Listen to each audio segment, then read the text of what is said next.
So today is the day that we jump into Create. That's right.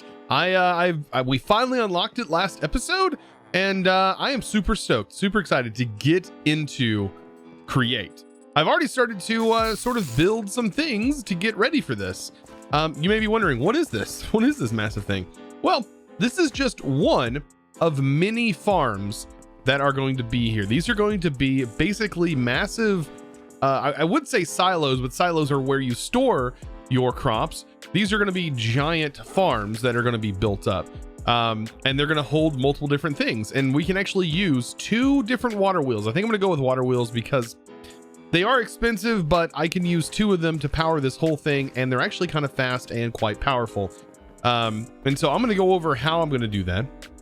But yeah, I went ahead and set this up. It's best to use rocky dirt for all of your farms because you don't need water, which is really great. And we should be good. I think we're ready to jump into this. Now, a few things getting started with Create is just to kind of look at how expensive it is, because water wheels are not cheap. I know they're good power, but water wheels are very expensive. Now, I could get away with using encased fans and giving this a redstone signal and having a heat source underneath it. It will generate power, but it is very, very slow. You know what? I might actually go with encased fans because I don't have any need for it to go very fast. Actually, the more I think about it, the more I'm like, this is probably a good way to go. Of course, you can farm many different ways. You can use encased fans to power things. You can also use carts to do it with a cart assembler, and you can have carts going around in circle farming for you. The big thing that we do need, though, is a portable storage interface. This is how we actually need 2 of them per crop. We need one that connects to our machine and one that connects to our external system. And this is how we're going to get the items out of our Create contraptions, is what I'll call them. So let's go ahead and get started. I need to make these things. And one of the big things is just how expensive is andesite alloy. It's this expensive. How expensive is making shafts? At least they changed this. I think this was like, this recipe was broken and like was more expensive. So that's not bad now. And I think the gears and stuff are still the same recipe. All that's fine. Now, I'm not going to use Create's method for making brass, because I can actually make brass inside of an alloy kiln from Immersive Engineering, which is going to be a lot easier than making it through this method with, or making it through the method with mixing and all that fun stuff that you'd have to do with that. So I'm going to use the alloy kiln. It's quite easy. Thankfully, I have that mod unlocked. And the reason I need to use this is because I'm going to have to make brass casings. These also require pogs, and the brass casings are required for the portable storage interface. So there's a lot to get into. Let's dive in. I want to go ahead and just, get most of this stuff crafted up. I just wanted to show you, it is not cheap. This is not a mod that I would recommend unlocking early on, simply because of it requiring so many pogs, especially for what you need to do with it. But it is a really, really nice mod. It has tons and tons of options. I mean, if you haven't seen my series where I did Create Above and Beyond, that was a mod pack made specifically by the dev team to sort of push you into Create, and I completed the whole pack, and it was fantastic, and I learned a whole bunch from that. So after crafting several things up, I think I am just about ready to go ahead and build this thing. Now my plan for right now, just on the base level, which I'm probably going to expand this, just right now I'm going to build these base 4 crops.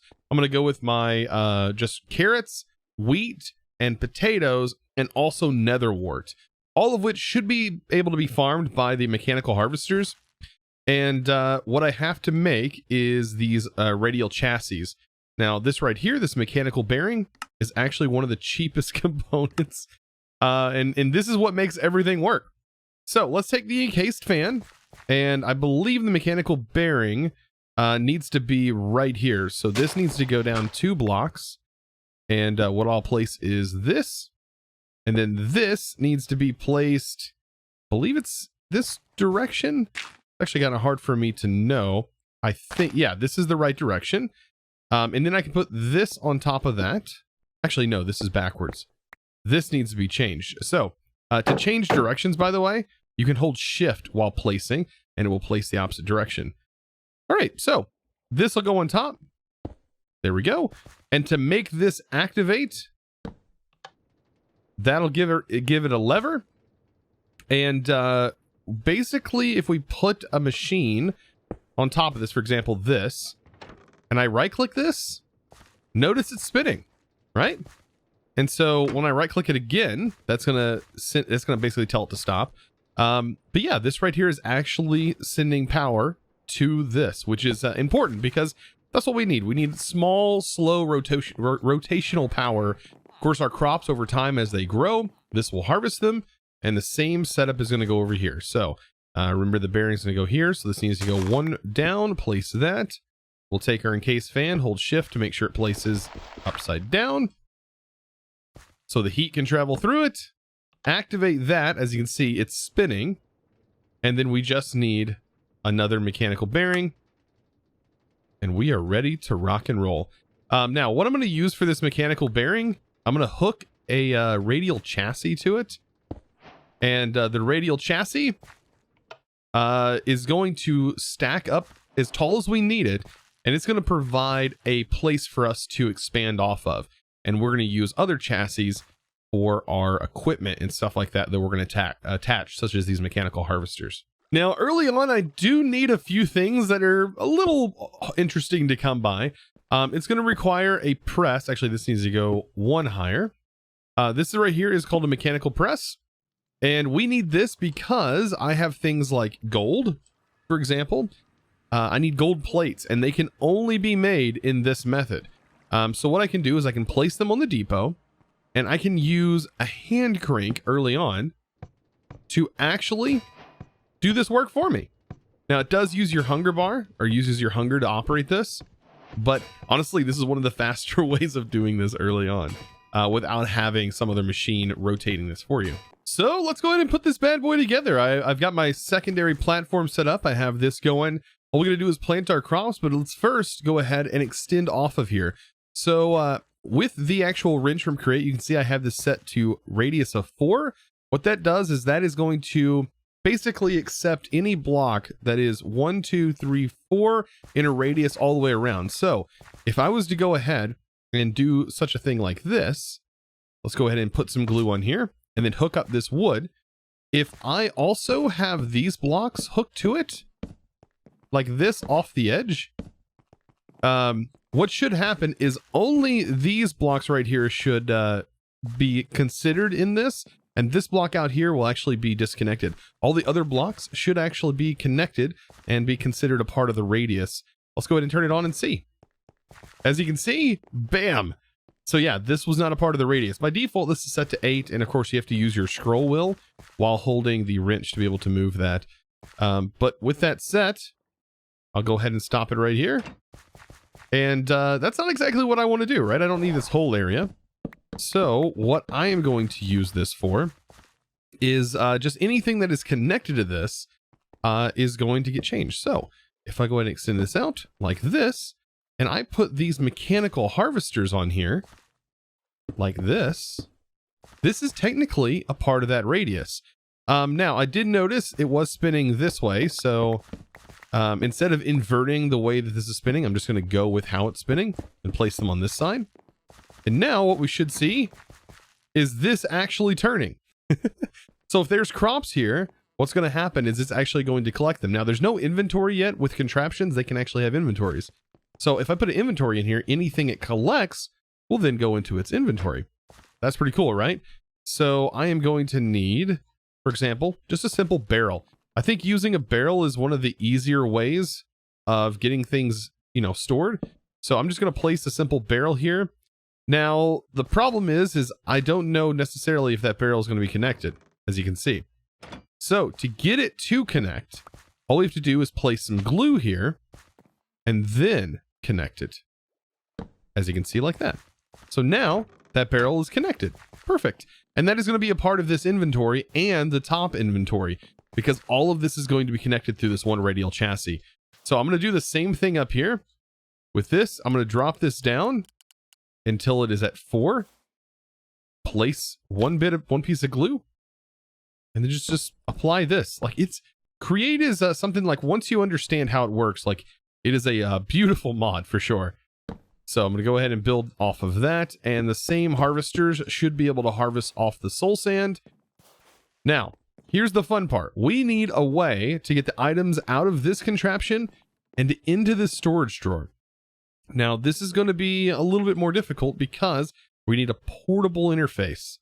So I need to go ahead and make a couple of those, and then we can put this together. So let's dive deeper into this mod. So I kind of got a little ahead of myself, but if you take the portable storage interfaces, which are the way that you transfer items from your contraptions to your external storage systems, is you need to place this somewhere on your contraption. It doesn't necessarily have to be on a barrel. I'm going to place mine right there, make sure to glue it to the contraption, and as it spins around, it should connect with this. You do need it to be 1 block away, and it has to be directly adjacent to it when it spins around.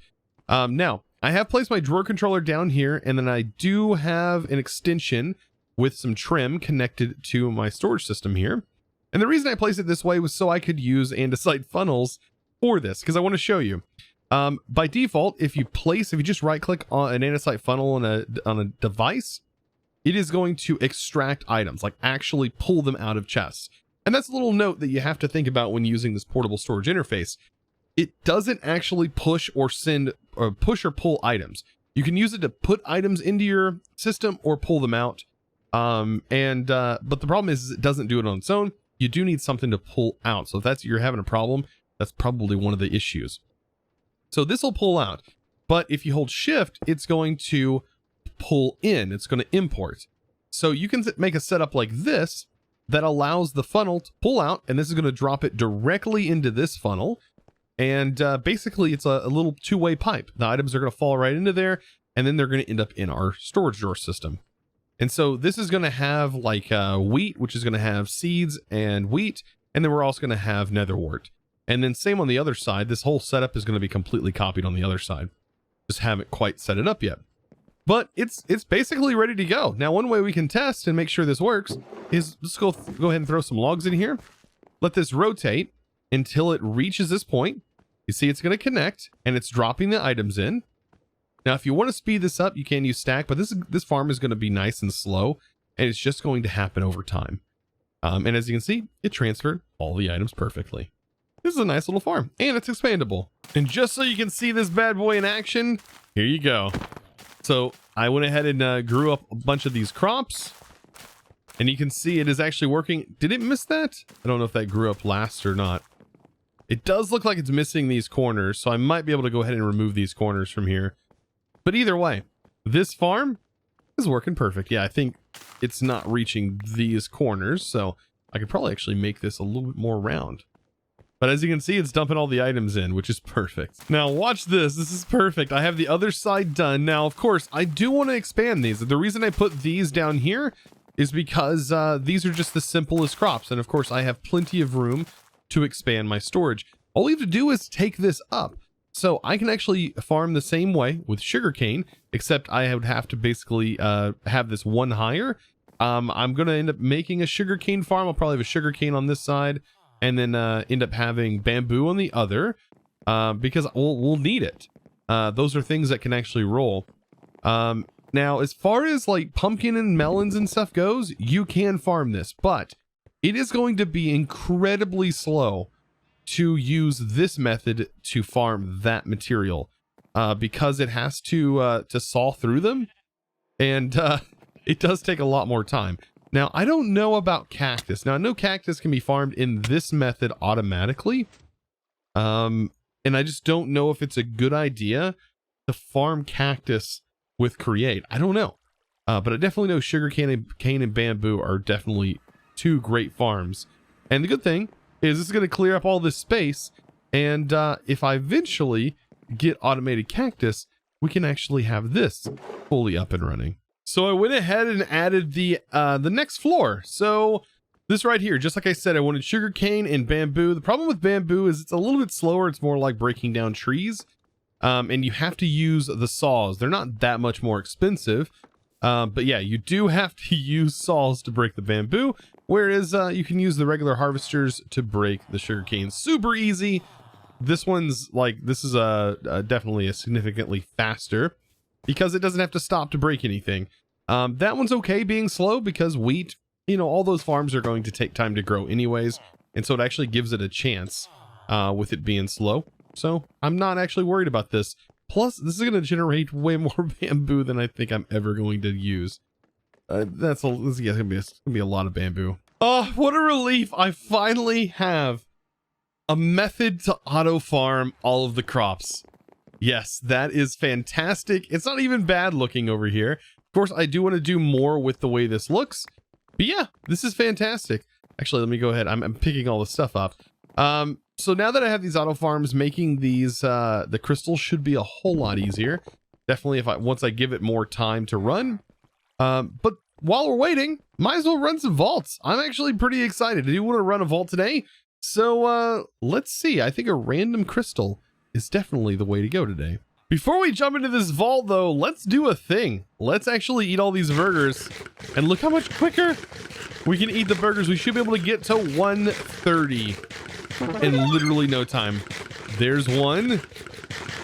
Oh yeah, we're gonna have enough. We may get to level like 31. No, we'll definitely hit level 30. I do have a bunch of unidentified stews. The problem is I want to use those to make architect vaults.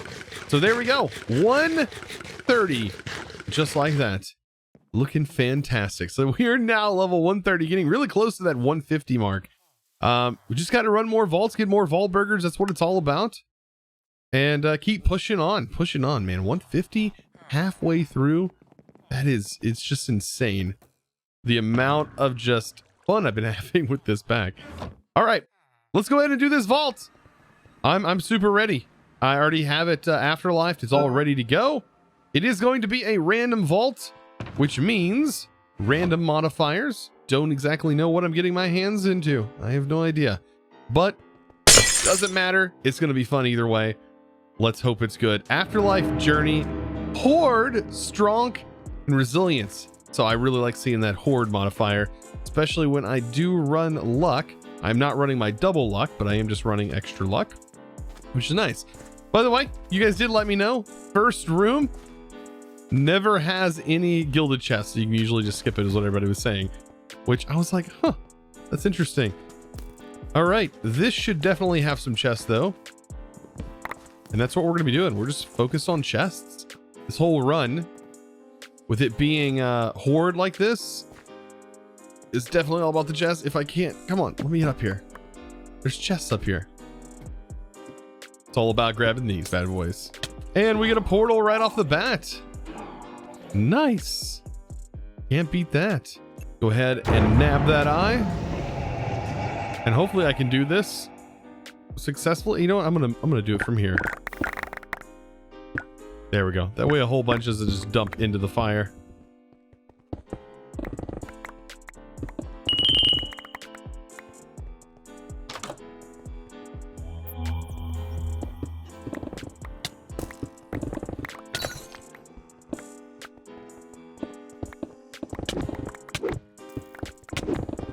Goodness, 3 of these rooms right in a row.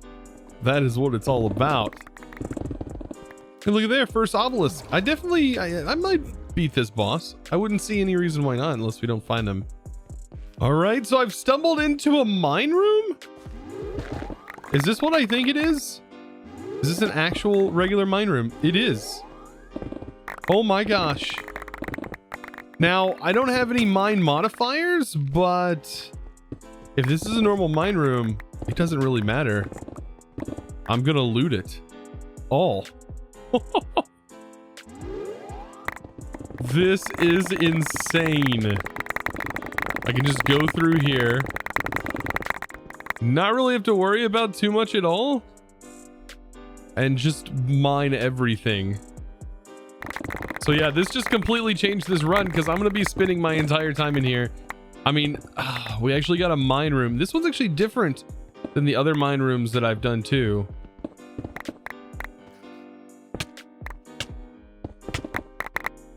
And now that I have the proper setup, it's so much easier to get through this.